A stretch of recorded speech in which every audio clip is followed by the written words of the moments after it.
Hi everyone, Senator Jason Rarick here at the Capitol, and today I just want to talk to you about a couple of things. It's actually been a very slow year so far this year, which is surprising with the late start, but I think part of it is a realization that there's no real budget to do any supplemental budgets with, and with the evenly divided House, anything that is partisan to one side or the other is not likely to get passed. So it's been a pretty slow year, but there are a couple of things that are coming forward that we're hearing about that I just want to talk to you about, kind of how ridiculous a few things are that are getting talked about. One is a bill that we're going to hear in the Senate tomorrow, and that is a bill for $66 million in rental assistance for the urban core. And again, this is a very partisan issue relating back to ICE and their operations.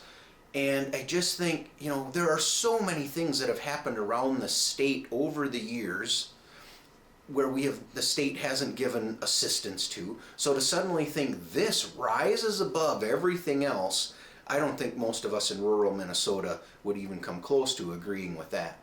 Another one that we're going to be hearing is a super fund for money to go in for battling climate change. And part of what is ridiculous about it to me is that we're looking backwards at oil companies and the emissions that they've had.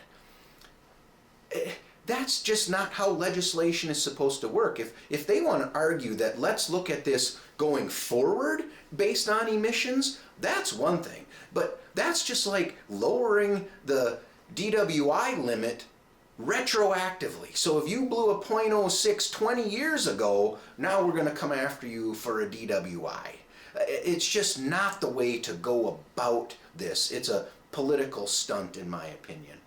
And then the last one, it's not a bill, but it was a discussion. Maybe some of you have heard Representative Dave Pinto in committee, and they were talking about impacts on businesses, and shoplifting was brought up.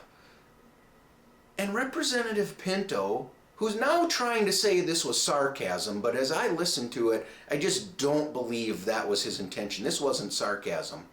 But he started talking about, well, maybe we should do a study because some of these people who are shoplifting, this is probably a pretty important for them and their families. That's how they survive. It's how they get by. Who thinks like that? We have so many assistance programs, and I think most of us are willing to help people who are in need. But to think that letting somebody shoplift because their family is in need is the right way to go about it? Again, absolutely ridiculous.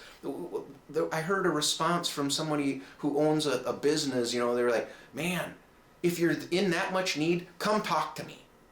But don't steal from me. And I think that's how most of us would approach it.